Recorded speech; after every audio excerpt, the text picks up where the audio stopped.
Let's get straight to the point.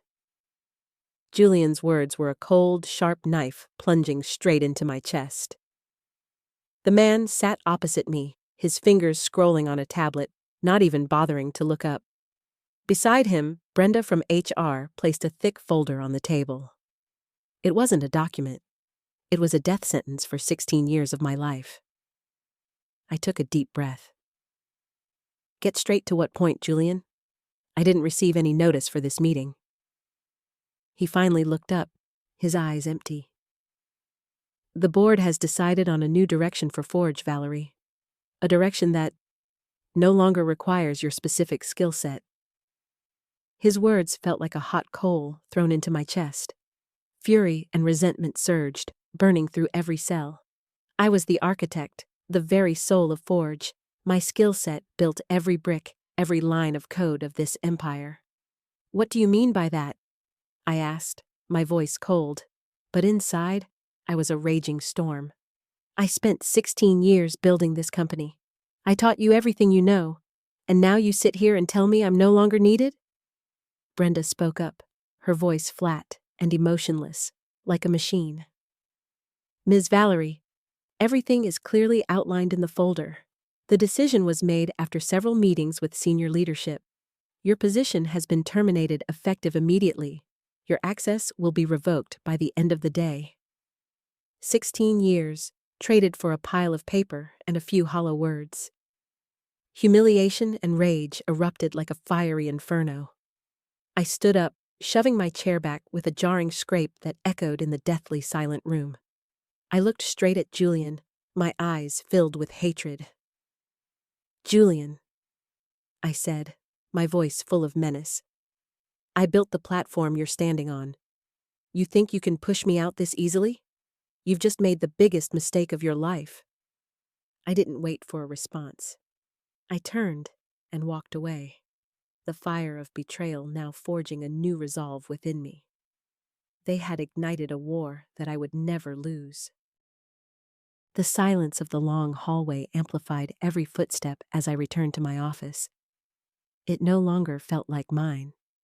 As I was packing my belongings, the small silver frame with a photo of my son and me, the well-worn copy of The Hitchhiker's Guide to the Galaxy, a commotion outside my door caught my attention. Julian stood there, speaking to his assistant. Make sure all of her belongings are out of here by the end of the day, he instructed, his voice low but audible. I want this whole area wiped clean, and double-check the server access. We can't have any loose ends. His words felt like a fresh cut on an open wound. I took a deep breath, fighting the urge to confront him, and continued packing. But then I noticed his monitor through the glass wall of his office. He was presenting a new investor deck, and my heart seized. It was my slide, the one I had painstakingly created over the past month, detailing our new client retention strategy. But my name was missing. The credit for the innovation was gone. And then I saw it, the final gut-wrenching insult. A photo of me at the top of the slide had been crudely cropped out. My face, my smile, my legacy had been erased. The white-hot anger that had simmered inside me now had a clear target. Julian wasn't just replacing me. He was erasing me from the history of Forge. A faint voice came from the hallway. It was Maya, my former protégé. She peeked her head into my office, her eyes full of concern.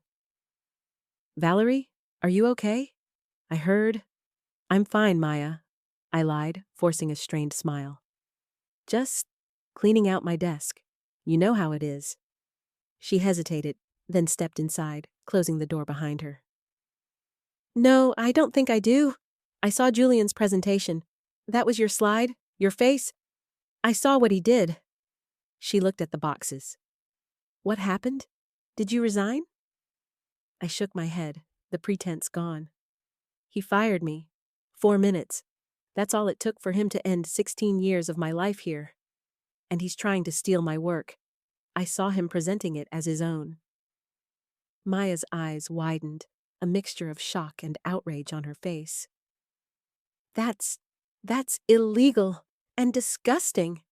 Yes, I said, a new resolve hardening my voice. It is, and he's not going to get away with it. My fury, a raging inferno of betrayal and humiliation, had given way to a cold, calculated calm.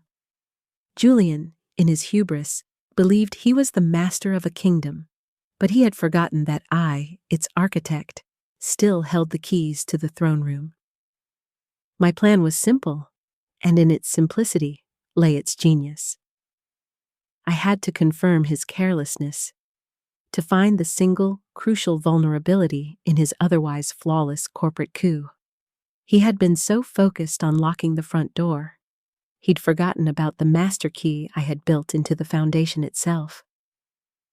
I walked through the labyrinthine halls of Forge, a ghost now, invisible to the hurried eyes of my former colleagues. I chose a quiet guest workstation, tucked away in a corner of the 5th floor. It was a place for visitors, its terminals running on a generic, sandboxed network. They had no reason to believe I would be here, and even if they did, they would assume my access had been completely revoked. They were wrong. My fingers, a blur of motion born of years of muscle memory, typed in the generic credentials. I was in, a low-level user, but I was in. From there, I began my infiltration. My mind was a living, breathing map of Forge's digital architecture, a complex web of my own design. I knew every hidden passage, every secret door, every back-alley shortcut. My target was the root hub, the very heart of the system, which should have been entirely inaccessible to me. But years ago, in the company's fledgling days, I had created a legacy permission, a skeleton key to bypass all other security protocols in case of a catastrophic system failure. I had designed it to be used only by me, and in the 16 years since, with new hires and new protocols, I had simply forgotten about it. I had assumed, foolishly, that a new VP would have done a full security audit, found it, and sealed it. He hadn't. A notification popped up, an internal chat message from Maya. She saw me log in from the guest terminal. Her surprise was palpable, even through the text. "Valerie, is that you? On the guest terminal? I thought they locked you out."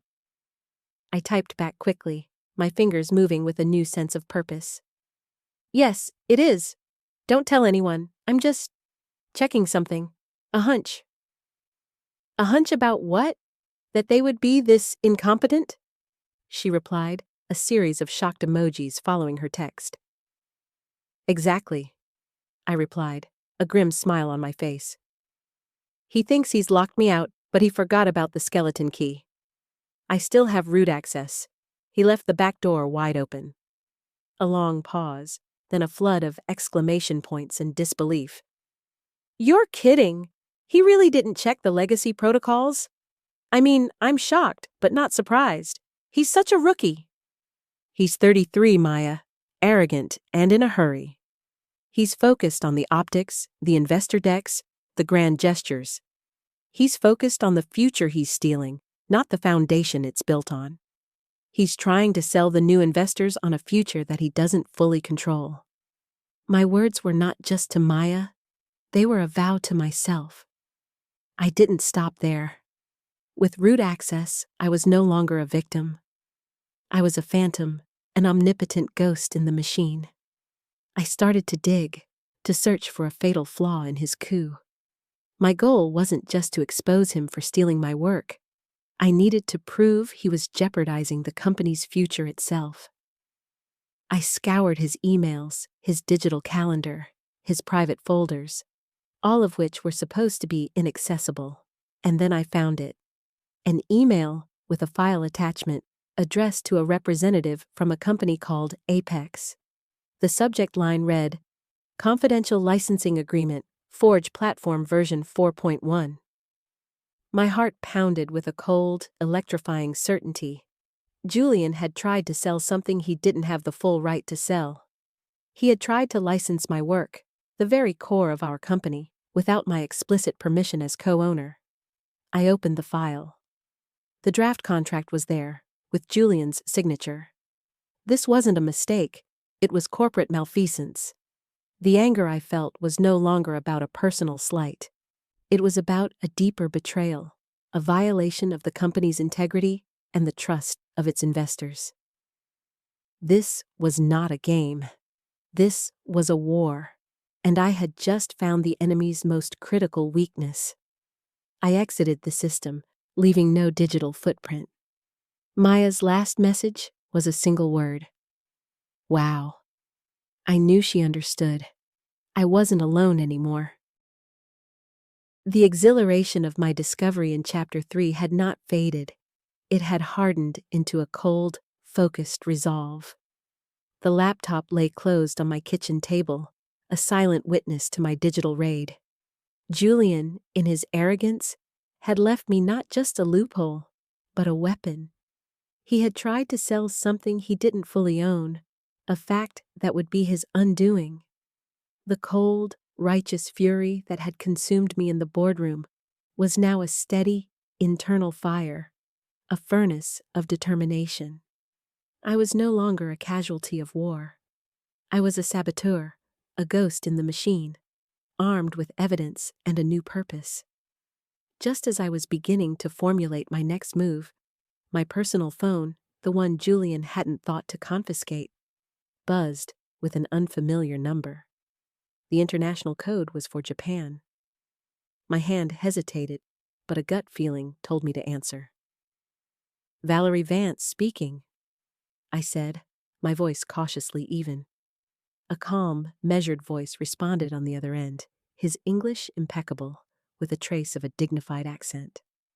Ah, Valerie, it is good to hear your voice. This is Kenji Tanaka, Ironwood Holdings. My heart gave a jolt. Kenji Tanaka, the man who, 18 years ago, had been the first and most steadfast institutional backer of Forge.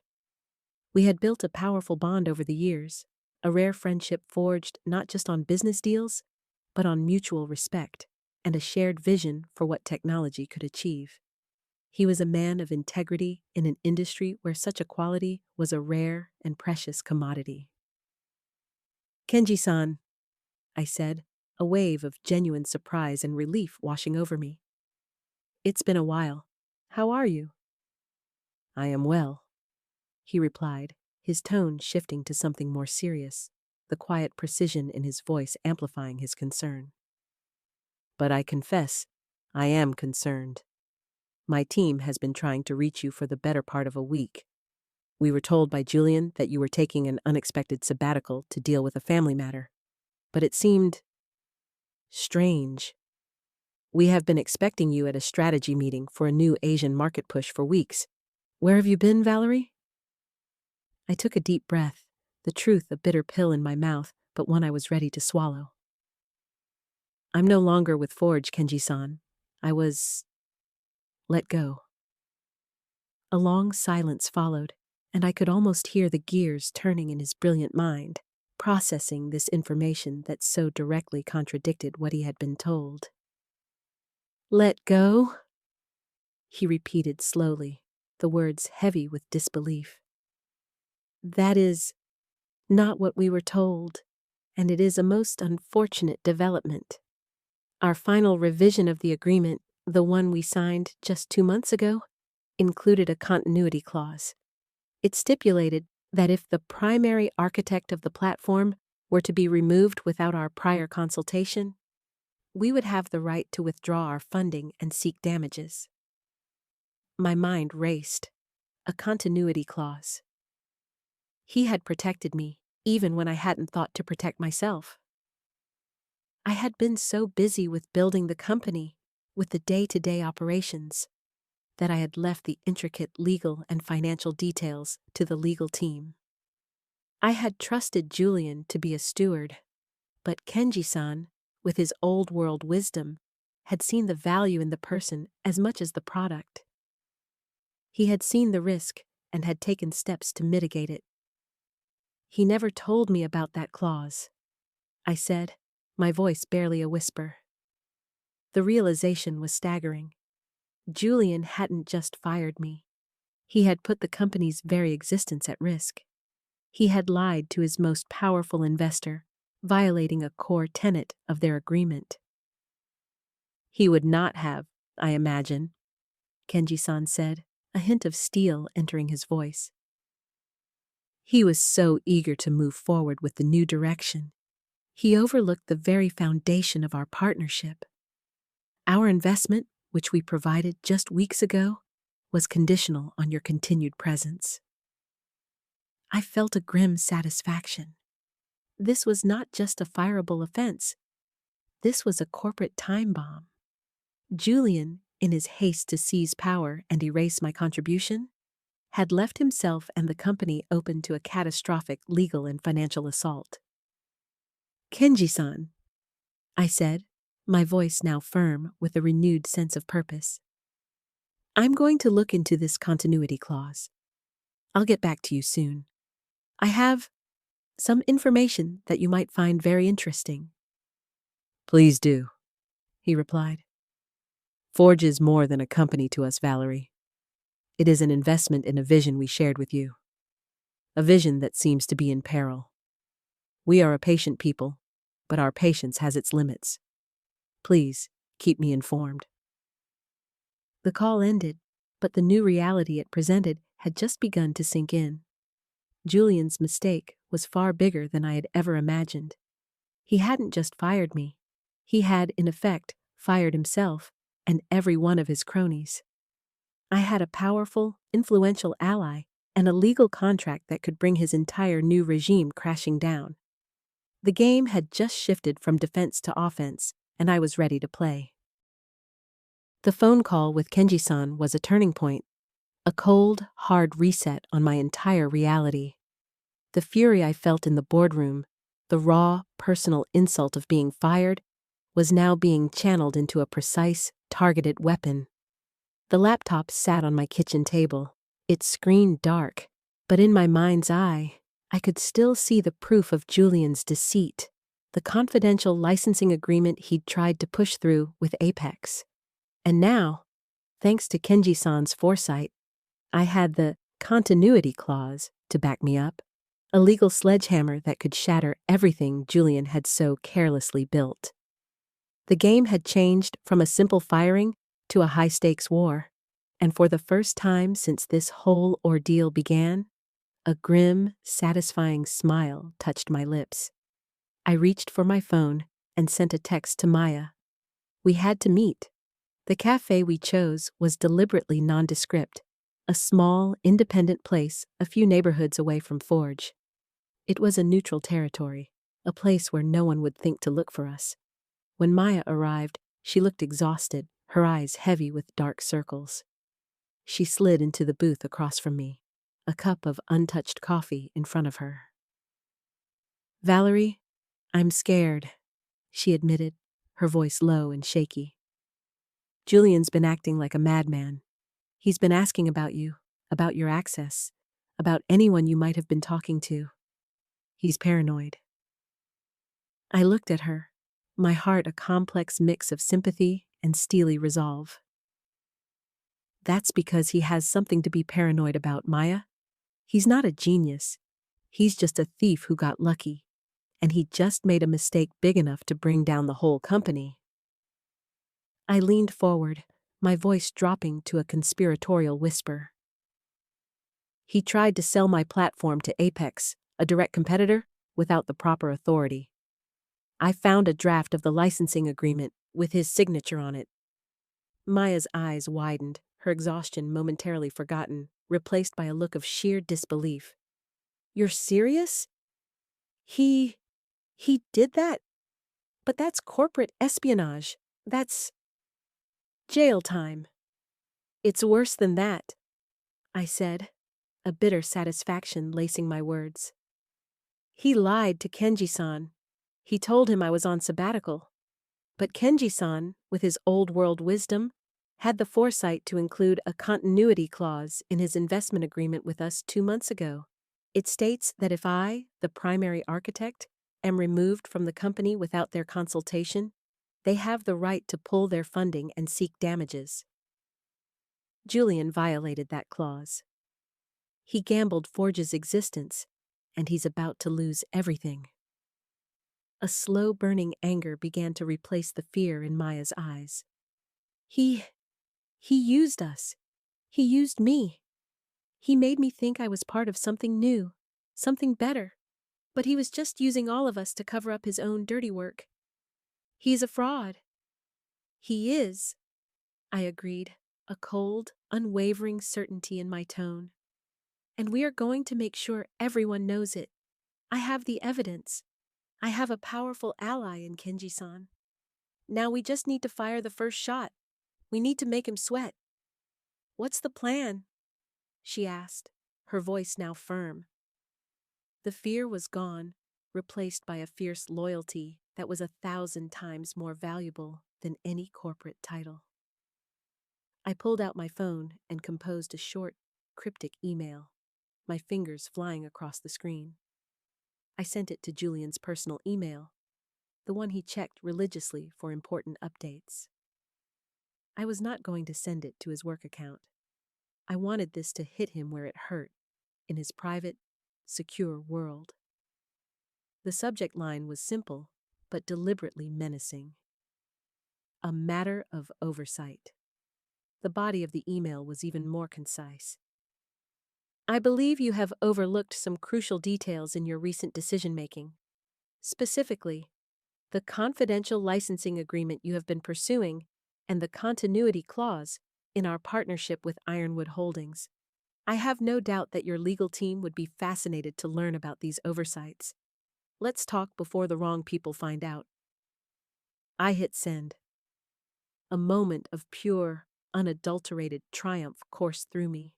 A rush of power that felt more intoxicating than any victory I'd ever experienced at Forge. It was the thrill of the hunt, of knowing the prey was trapped and didn't even know it yet. What did you send him? Maya asked, her eyes wide with anticipation. I showed her the email. She read it, then a slow grin spread across her face. That's beautiful. It's vague enough to not be an outright threat, but specific enough to terrify him. He's going to think the whole world is caving in. That's the idea, I said, taking a sip of my coffee, which had gone cold but tasted sweeter than ever. Now, we wait. This is just the beginning, Maya. He thinks he won the war with one stroke, but I'm here to remind him that you can't win a war with a stolen army. The email, a short, sharp dart of menace, found its target with lethal precision. My phone, which had been silent for 2 days, now buzzed with a frantic urgency. The caller ID was Julian. I let it ring once, twice, a third time, savoring the sound of his desperation. I wanted him to sweat, to feel the cold, creeping dread that I had felt in that boardroom. On the 4th ring, I answered, my voice a model of composed indifference. Valerie? Is that you? I've been trying to reach you. I got your email. His voice was not the confident, dismissive tone I was used to. It was laced with a nervous tremor, a desperate hope that this was all a misunderstanding. The facade was cracking. Yes, it's me, Julian, I replied, a small, grim smile playing on my lips. And yes, you got my email. I believe it was a matter of oversight, wasn't it? Something you and your team seem to have a lot of lately. A long, strained silence hung between us. Valerie, listen to me. This isn't what you think it is. The licensing agreement, the one with Apex, it was just a preliminary draft. Nothing was finalized, and as for the continuity clause, it was a clerical error. My assistant must have... I cut him off, my voice as sharp and cold as shattered glass. Don't lie to me, Julian. Not anymore. The draft had your signature on it, and clerical error? That's a pathetic excuse. You're trying to sell my life's work out from under me, and you've jeopardized a multi-million-dollar investment from our most important partner in the process. Don't insult my intelligence."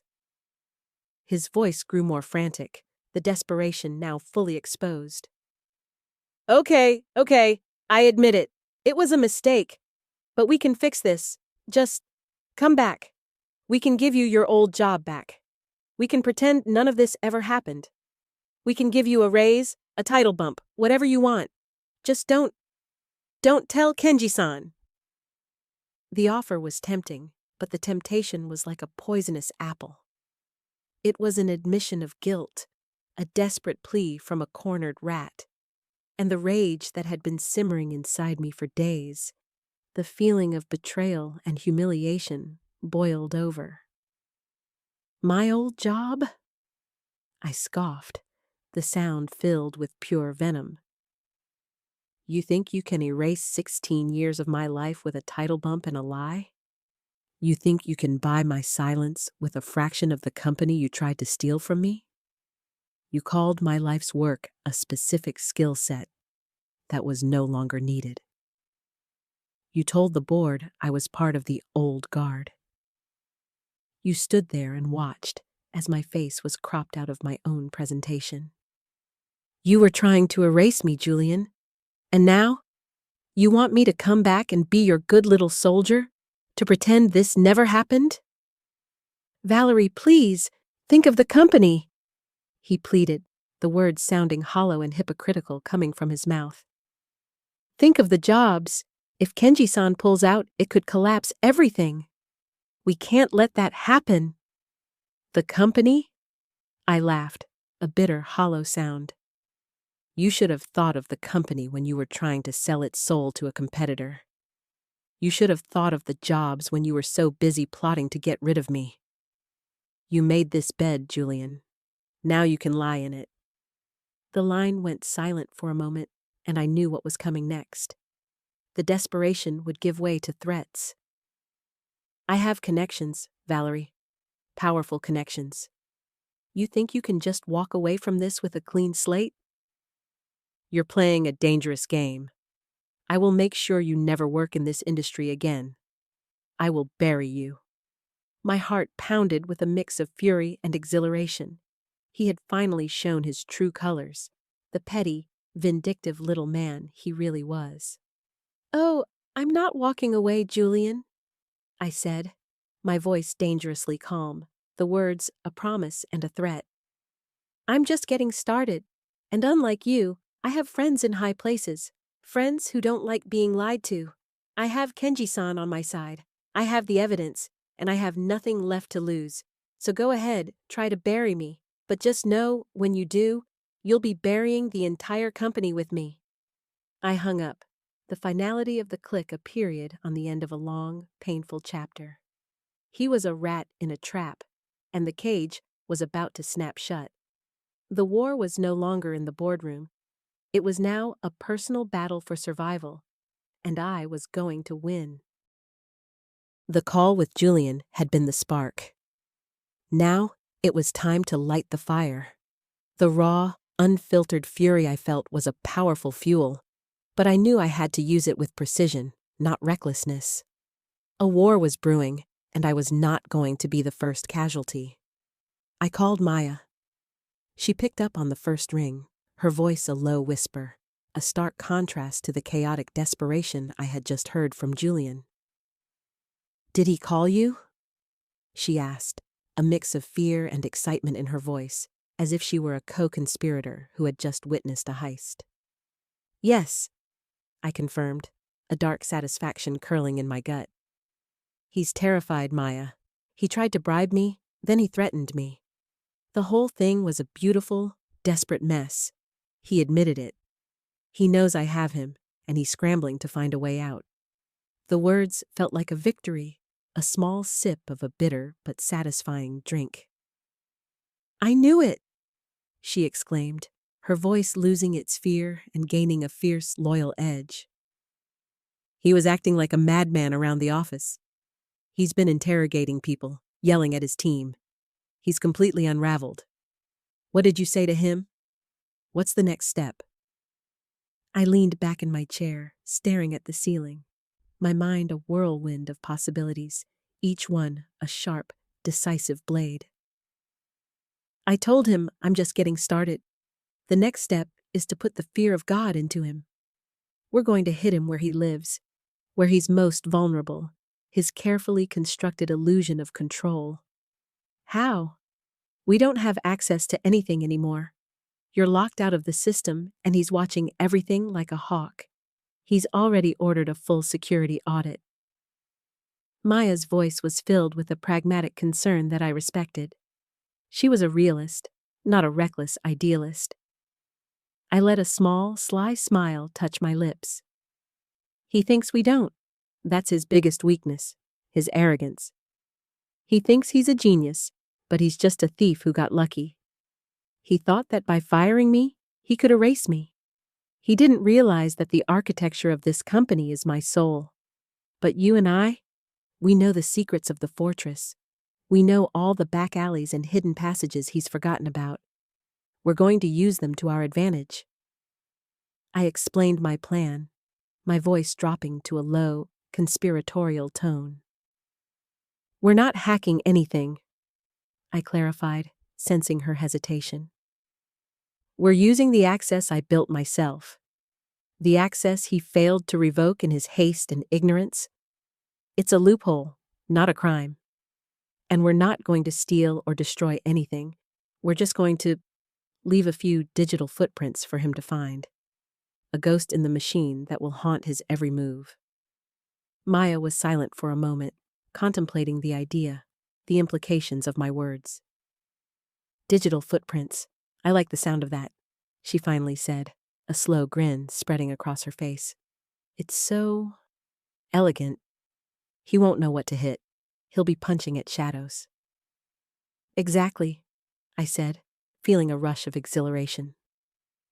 What do you have in mind? We're going to make him think we have a team. A whole army of ghosts working against him.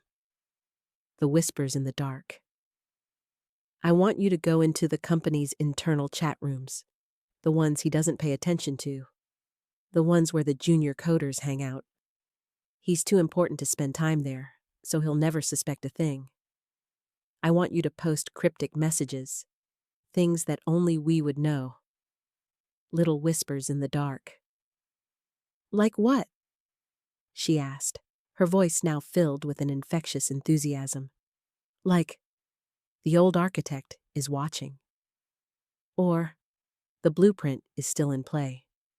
Little things that will make him think I'm not alone, that I have people on the inside, that I'm still in the game, that he never truly won. I could feel her excitement, a mirror of my own dark satisfaction. That's brilliant, she said again, the idea clearly taking hold. He's so arrogant, he'll never expect it. He'll think it's a prank at first, but when he sees the specifics, he'll start to unravel. He'll go on a witch hunt, and he'll tear his own house down trying to find a threat that isn't even there. That's the idea, I said, a grim smile on my face. He's already paranoid. We just have to give him a reason to be. So, what's my role? I need you to be my eyes and ears on the inside, Maya. I need you to listen for any chatter, any panic, any signs that he's starting to get desperate. And most importantly, I need you to stay safe. Don't do anything that could be traced back to you. Use a dummy account, a VPN, whatever it takes. I can't risk you being caught in the crossfire. I understand, she said, her voice now a conspiratorial whisper. I'm in. I'm with you, Valerie. Let's bring him down. I hung up the phone, a fire blazing in my heart. The game had truly begun.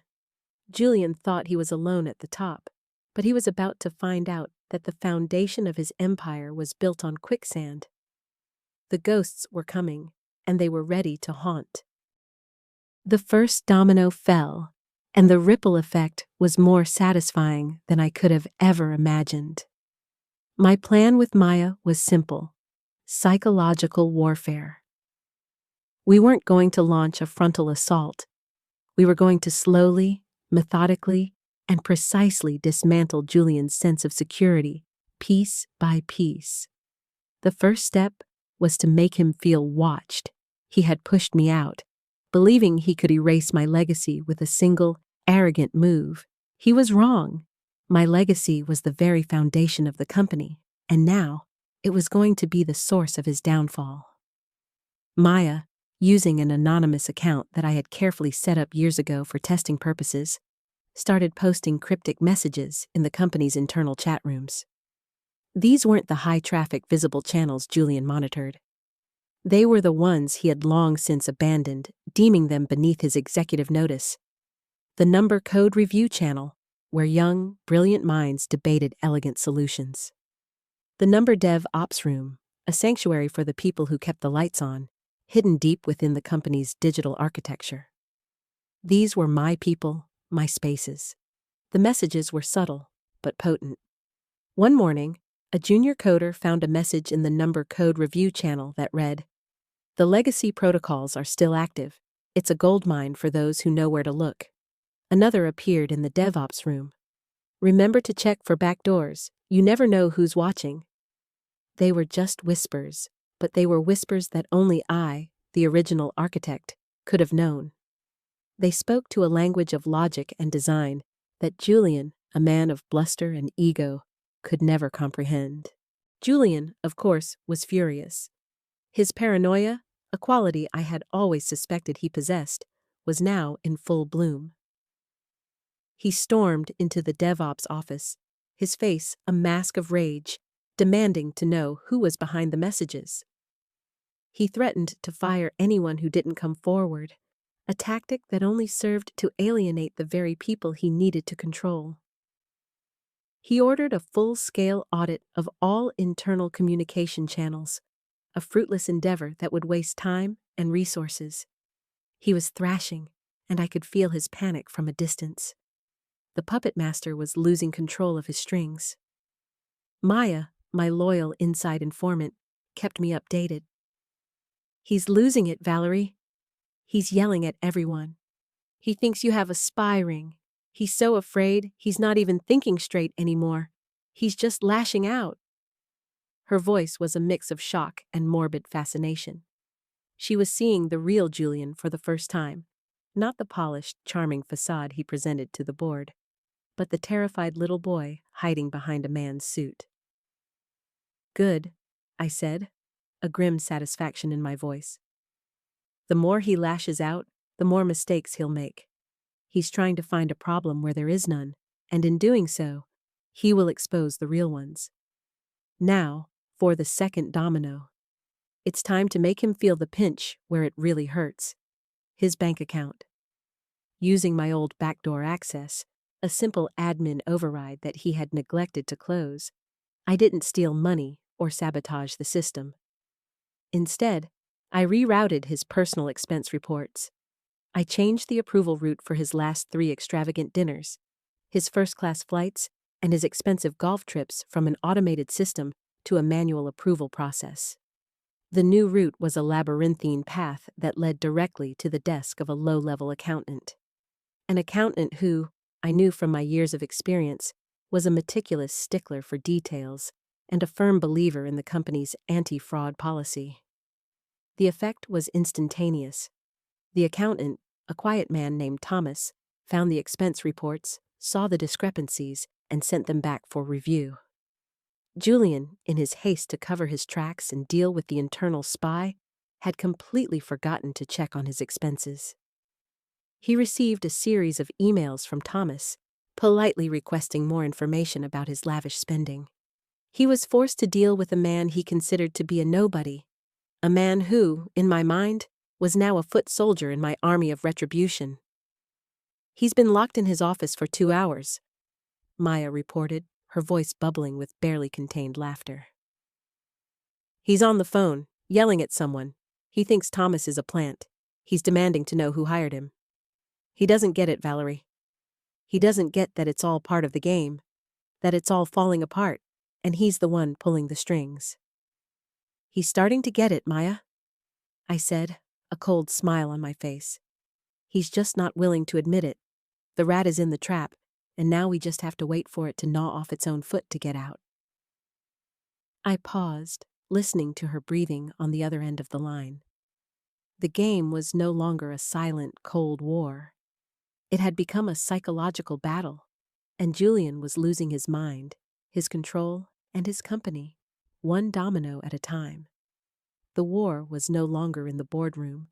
It was in the back-end servers, in the expense reports, in the very heart of the company he thought he had stolen.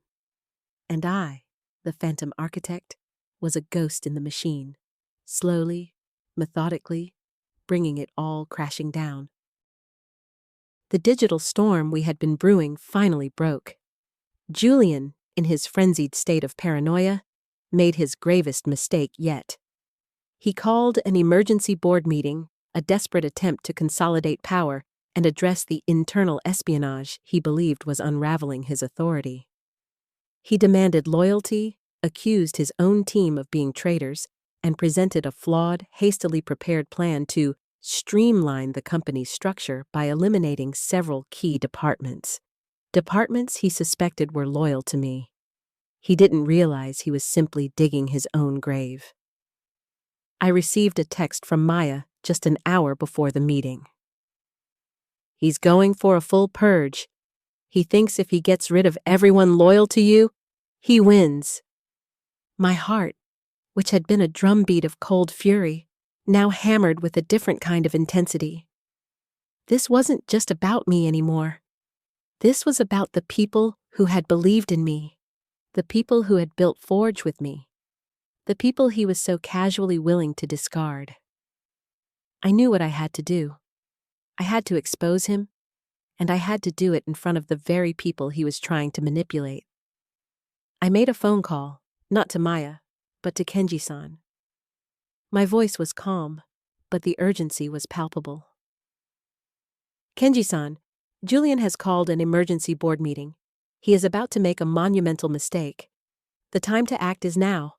I have all the evidence. Are you ready to make your move? We have been waiting, Valerie, he replied, his voice a low, dignified hum. Our legal team has already prepared the documents. We will be there. Do what you must. The truth, in this instance, is a powerful weapon. I arrived at the meeting just as it was about to begin, not as a former employee, but as a ghost returning to her own home. The security guards, whom I had personally hired and trained over the years, simply nodded to me as I passed, their faces unreadable. When I walked into the boardroom, every eye turned to me. Julian's face, which had been a picture of frantic authority, drained of all color. Valerie? What are you doing here? Get out! This is a private meeting! He shrieked, his voice cracking with a mix of fear and rage. I didn't answer him. I walked to the head of the table, a place I had occupied for so many years, and simply stood there. Just then, the door opened again, and in walked Kenji-san, flanked by two lawyers, their expressions cold and severe. The silence in the room was absolute. Kenji-san's gaze settled on Julian, a look of profound disappointment on his face. Julian, we are here to discuss a matter of significant concern. Namely, the gross misrepresentation of facts and the blatant breach of our legal agreements. We have been informed that a confidential licensing agreement was being pursued without our knowledge, and that a continuity clause in our partnership was violated with the unceremonious dismissal of Ms. Valerie Vance, our trusted partner. Julian stammered, his eyes darting wildly around the room. Kenji-san, I can explain. It was a mistake, just a clerical error. A mistake that would have cost us millions, Julian? Kenji-san's voice was now a cold blade, cutting through the man's desperate lies. A clerical error that sought to sell the core intellectual property of this company to a direct competitor? We have the documents. We have the proof. And we have an army of lawyers waiting outside. The game is over. Julian's attempts at a defense were like a drowning man's frantic clutches at air. He tried to speak, to twist the narrative, to discredit Kenji-san's words. This is a conspiracy, a hostile takeover. Valerie, You're doing this because you're angry. I finally spoke, my voice a quiet, deadly counterpoint to his panicked shouts. No, Julian. I'm doing this because you are a liability. You're not just a bad leader, you're a dangerous one. You were willing to risk the entire company, to risk the livelihoods of every person in this room, just to satisfy your own ego and consolidate your power. I'm doing this because the company deserves better. The people deserve better. A board member, a stoic woman named Eleanor, spoke up for the first time. Julian, is it true you attempted to license our core technology without consulting the board? Is it true you lied to our investors about Valerie's status? He looked at her, his face a mask of defeat, and could only shake his head. The documents. They're not what they seem. The documents are exactly what they seem. A lawyer from Kenji-san's team interjected, her voice sharp and precise. We have a signed draft, a detailed record of correspondence with Apex, and a clear violation of the continuity clause. We have everything we need to file a lawsuit for breach of contract and corporate malfeasance. And we have a letter from our legal team, prepared just moments ago, confirming our intent to withdraw our investment in full. That's a withdrawal of over $85 million, Julian. You have 24 hours to make a decision. The number hung in the air like a thunderclap. $85 million. The color in Julian's face vanished entirely. He looked at the faces around the table, all of whom were now staring at him with a mixture of shock and disgust. This wasn't just a betrayal. It was financial suicide. He had gambled everything, and he had lost. The silence that followed Kenji-san's pronouncement was a hammer blow, shattering the last vestiges of Julian's carefully constructed world of deceit. He looked around the room, his eyes darting from face to face, seeking an ally, a flicker of sympathy, anything to suggest this was a nightmare from which he could wake. He found only the cold, hard stares of the board members who now saw him for what he was: a thief, a liar, and a fool. The powerful men and women who once saw his ambition as a sign of strength now looked at him with a mixture of disgust and profound disappointment. My gaze met his, and in that moment, all the pain, the betrayal, and the rage I had felt came to a head. It was a silent conversation, a culmination of every slight, every lie, every sleepless night I had endured. I didn't have to say a word. My presence, my calm defiance, was all the judgment he needed. It was the moment of his complete, utter surrender. Julian, defeated, could do nothing but hang his head in shame. I resign, he muttered, his voice a broken whisper, the two words a pathetic surrender to the inevitable, effective immediately. The words were an anticlimax, a quiet whimper after a furious storm. He stood up, his shoulders slumped, his confident swagger gone, replaced by the shuffling gait of a beaten man. He didn't look at anyone, not the board, not Kenji-san, and certainly not me. He simply walked out of the room, and the heavy oak door closed behind him with a quiet thud, marking the end of his brief, disastrous reign. The lawyers took over, their voices a blur of legal jargon.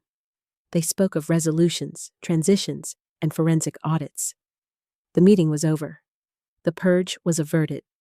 The company was safe. But for me, the battle was not over. It was merely transformed. The war for the soul of Forge had just begun.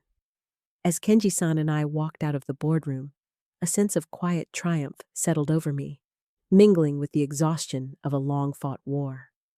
He looked at me, a genuine, appreciative smile on his face, a smile that conveyed a respect far deeper than any business deal. Valerie, he said, his voice warm and steady, we would like to offer you your old position back, and a new partnership, a full stake. We trust you. The company needs you. You are its soul, and we need you to lead the way forward. His words, simple yet profound, resonated with me. I looked back at the boardroom, at the empty chair where Julian had sat, at the silent, stunned faces of the board members. I had won. But I knew that simply going back to my old job would not be enough. The company had been shaken to its core. Its foundation had been compromised not just by Julian's actions, but by the culture of unchecked ambition that had allowed him to rise. It was time for a change, a real change. It was a chance to rebuild not just the company's finances, but its very soul. "Thank you, Kenji-san," I said, my voice full of gratitude and a new steely resolve. "I will come back, but not as the old architect. That person, that part of me, died in that first meeting with Julian when he dismissed me so casually. The one who believed in a meritocracy, who thought loyalty meant something, that person is gone. I will come back as a partner, as a new leader, forged in the fire of this betrayal.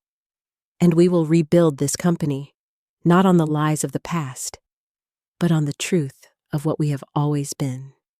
A company of integrity, a company of vision, a company that values its people and its soul." My return was not a victory lap. It was a recommitment. I spent the next few days not in my old corner office, which felt like a relic, a tomb for the old Valerie. Instead, I worked tirelessly in a small conference room, a space that felt neutral, a blank canvas. With Kenji-san's team and a small group of trusted individuals from Forge who had been loyal to the company's true values, we began the painstaking work of restoring order, of cleaning out the rot that Julian had left behind. Maya, now a trusted confidant and a crucial part of my new leadership team, stood beside me. She had been my eyes and ears, my lifeline, and now she was a symbol of the new Forge. We began a deep dive into the company's finances, its contracts, its projects. We found dozens of small, careless errors and a handful of glaring, intentional lies. Julian had cut corners, laid off key people, and outsourced crucial work to his own shell companies. We systematically dismantled every piece of his deceit, one by one. The ghost in the machine was now its master. My purpose had evolved from simple vengeance to a higher calling, to protect what I had built, and to ensure that no one like Julian could ever seize control again.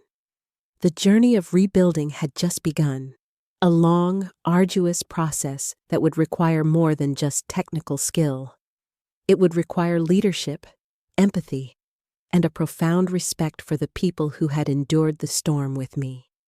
The embers of my fury had been forged into a new strength, a new determination. And I knew that from the ashes of Julian's deceit, a new, more powerful Forge would rise. A company reborn, with a leadership that had learned a hard, painful, and ultimately invaluable lesson about the true cost of ambition without integrity.